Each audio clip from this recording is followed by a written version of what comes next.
آج انشاءاللہ تعالی ہم سورۃ المائدہ کی آیت نمبر 4 سے لے کر 5 تک پڑھتے ہیں اور ان آیات کو سمجھنے کی کوشش کرتے ہیں۔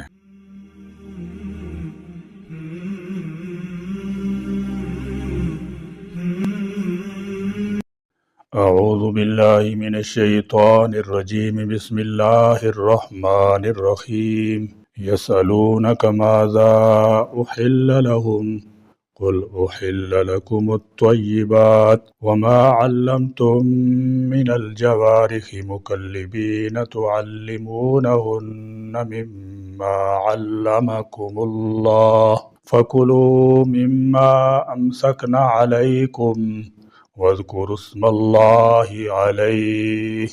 واتقوا الله إن الله سريع الحساب۔ اليوم أحل لكم الطيبات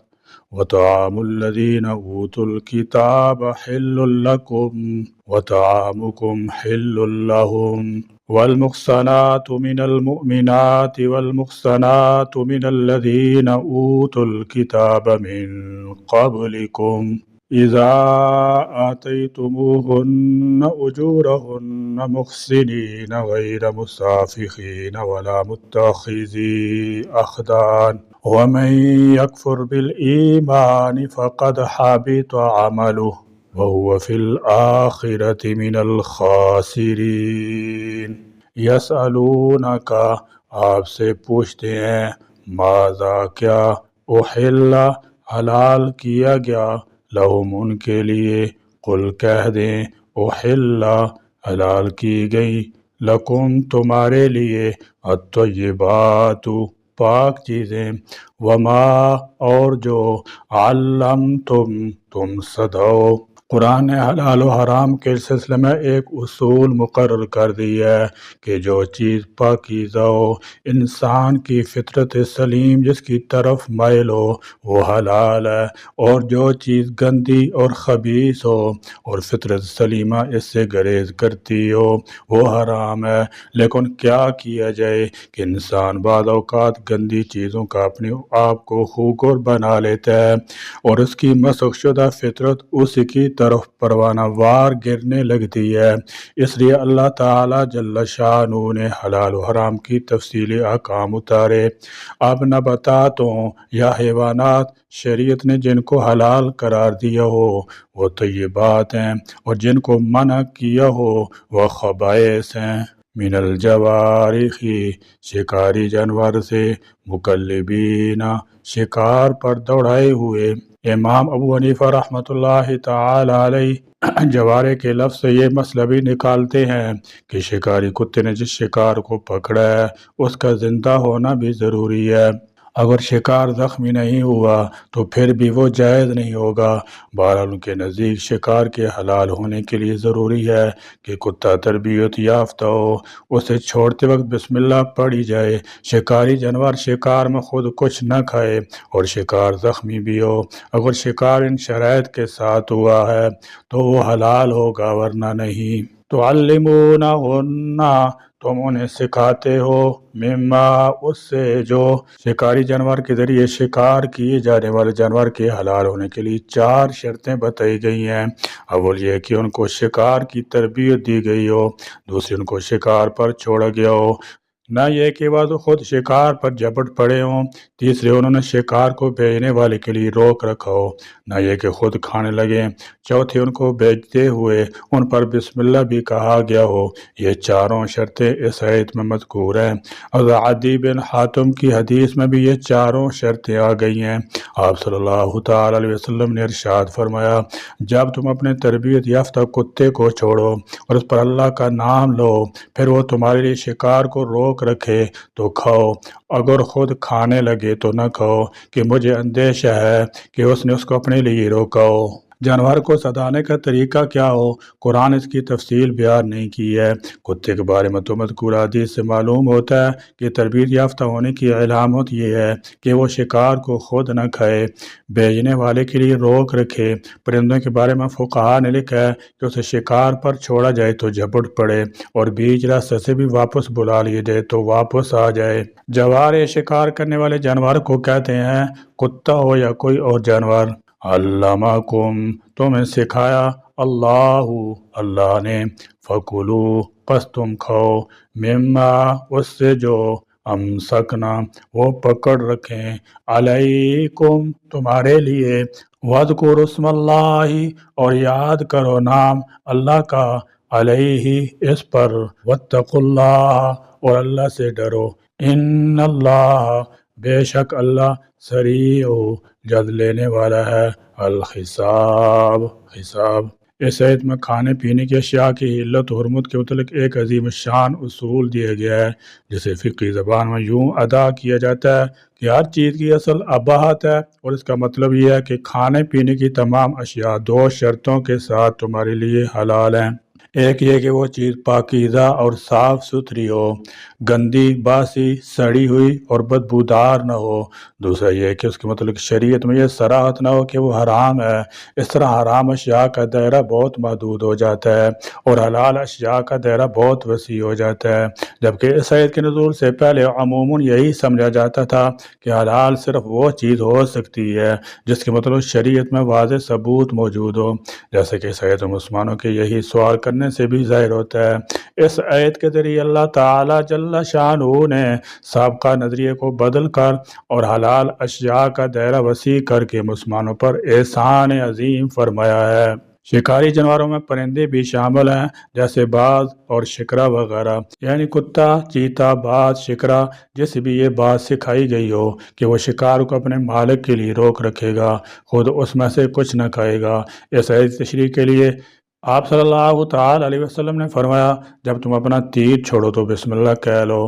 آپ صلی اللہ تعالی وسلم نے فرمایا، جب تم تیر چھوڑو اور شکار غائب ہو جائے تو جب ملے اسے کھا سکتے ہو، بشرطے کہ سڑ نہ جائے۔ آپ صلی اللہ تعالی علیہ وسلم نے فرمایا، اگر تم شکار پر تیر چھوڑو، پھر اس شکار کو 1 یا 2 دن کے بعد پاؤ، پھر دیکھو کہ اس پر تمہارے تیر کے علاوہ کوئی اور نشان نہیں تو اسے کھا سکتے ہو،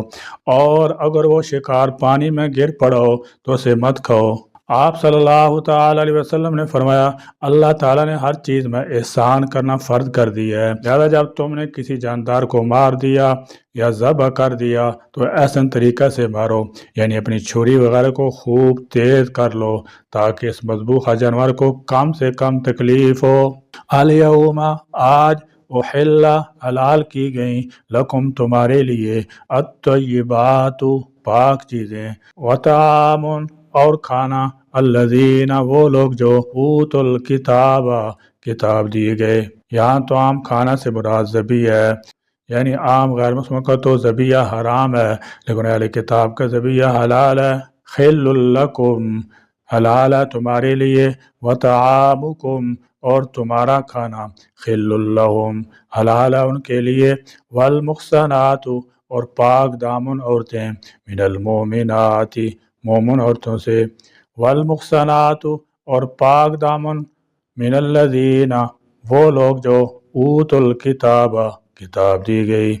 یعنی عام غیر مسلموں سے تو مسلمانوں کے نکاح کا تعلق نہیں ہو سکتا، نیز اہل کتاب مردوں سے بھی مسلمان عورتوں کا نکاح نہیں ہو سکتا، لیکن اہل کتاب عورتوں سے مسلمان مرد نکاح کر سکتے ہیں۔ اہل کتاب سے مراد یہود و نصارہ ہیں جو واقعی خدا پر، رسالت پر، آخرت پر ایمان رکھتے ہوں، گو پیغمبر اسلام محمد الرسول اللہ صلی اللہ علیہ وسلم پر ان کا ایمان نہ ہو، جو محض خاندانی طور پر یہودی یا عیسائی ہوں مگر خدا کے منکر ہوں، نبوت کے قائل نہ ہوں، وہ اہل کتاب میں شامل نہیں ہیں، نہ ان کا ذبیحہ حلال ہے، نہ ان کی عورتوں سے مسلمان مردوں کے لیے نکاح جائز ہے۔ آج کل امریکہ، یورپ وغیرہ کی اکثریت کا یہی حال ہے۔ من قبلکم، تم سے پہلے، اذا، جب، آتیتموہن، تم انہیں دے دو، من قبلکم تم سے پہلے جن کو کتاب دی گئی سے واضح ہو گیا کہ اہل کتاب سے اسلام سے پہلے کے مذاہب یہودیت و نصرانیت کے ماننے والے مراد ہیں۔ خاتم النبیین کی بعثت کے بعد اگر کوئی بدبخت نبوت کا دعویٰ کرے اور کچھ کم نصیب لوگ اس دعویٰ پر لبیک کہیں تو وہ اہل کتاب کے حکم میں نہیں ہیں، نہ ان کا ذبیحہ حلال ہے اور نہ ان کی عورتوں سے نکاح درست ہے، وہ عام کفار مشرکین کی طرح ہیں بلکہ ان سے بھی بدتر ہیں، جیسے کہ اس دور میں قادیانیوں کا گروہ ہے۔ اجورہن ان کے مار محسنین قید میں لانے کو، غیر مسافحین نہ کہ مستی نکالنے کو، ولا متخذی اور نہ بنانے کو، اخدان چپی اشنائی، ومن اور جو زناکار کا معنی دونوں الفاظ میں ہے لیکن مسافحین سے اعلانیہ زنا کرنے والے اور متخذی اخدان سے چھپ چھپا کر بدکاری کرنے والے مراد لیے گئے ہیں۔ یکفر منکر ہو بالایمان ایمان سے، فقد حبیتا تو ضائع ہوا، عملہ اس کا عمل، وہوا اور وہ فی الآخرتی آخرت میں من الخاسرین نقصان اٹھانے والوں میں سے۔ اہل کتاب کا کھانا انہی شرائط کے تحت حلال ہے جو اوپر ذکر ہو چکی ہیں، یعنی ذبیحے پر اللہ کا نام لیا گیا ہو اور چیز پاکیزہ ہو، ان کے دسترخوان پر کوئی حرام چیز مثلا شراب یا سور کا گوشت وغیرہ نہ ہو، اور اگر ان کے دسترخوانوں پر ایسی اشیاء رہتی ہوں تو ان کے ساتھ کھانا تو درکنار ان کے برتن استعمال کرنا بھی جائز نہیں، تاکہ انہیں خوب دھو کر پاک صاف کر لیا جائے اور یہ استعمال مجبورن ہو۔ رہے غیر اہل کتاب تو نہ ان کا ذبیحہ کھانا جائز ہے اور نہ ان کے ساتھ کھانا کھانا جائز ہے، نیز جو جانور ذبح نہ کیے جائیں بلکہ آرے سے ان کا گلہ کاٹ کر الگ کر دیا جائے یا کسی اور طریقے سے انہیں مارا جائے یا ذبح کے وقت اللہ کا نام نہ لیا جائے تو ایسے جانور کا گوشت کھانا جائز نہیں ہے۔ قانون کی پابندی اللہ تعالی جل شانہ نے اپنی مہربانی سے شکار کی حدود شرائط بیان رکھنے کے بعد بھی فرمایا واتقوا اللہ، اللہ سے ڈرتے رہو، اس کے قانون پر عمل کرو، اس کی خلاف ورزی نہ کرو، ورنہ دنیا و آخرت ہر دو مقامات پر نقصان اٹھا لو گے۔ اللہ تعالیٰ کا یہ طرز تخاطب ہے کہ جہاں بھی قوانین شرع بیان کی جاتی ہیں اس کے ساتھ یا تو اللہ تعالیٰ کی قدرت کا حوالہ دیے جاتا ہے یا تقوی کی خلاف ورزی نہ کرو، کیونکہ اللہ سریع الحساب ہے اور مالک الملک جلد حساب لینے والا ہے، وہ تمہارے ہر فعل کا محاسبہ کرے گا، اور اگر اس کے کسی قانون کی خلاف ورزی پائی گئی تو پھر ایسا کرنے والے اس کی گرفت سے بچ نہیں سکیں گے، وہ پورا حساب لے گا اور نیز سزا دے گا۔ یا اللہ کریم اپنے احکامات کی اطاعت تعمیل کی توفیق ہم کو نصیب فرما اور اپنے اطاعت گزار بندوں میں ہمیں شامل فرما، ہمارے لیے مقدر فرما۔ یا اللہ کریم ناشکری بدعہدی سے ہم کو کامل طور پر بچنا نصیب فرما۔ یا اللہ کریم اپنا وہ خوف ہم کو عطا فرما اور آپ کی مخلصانہ اطاعت فرمانبرداری میں ہم لگ جائیں، آمین۔ وآخر دعوانا الحمدللہ رب العالمین۔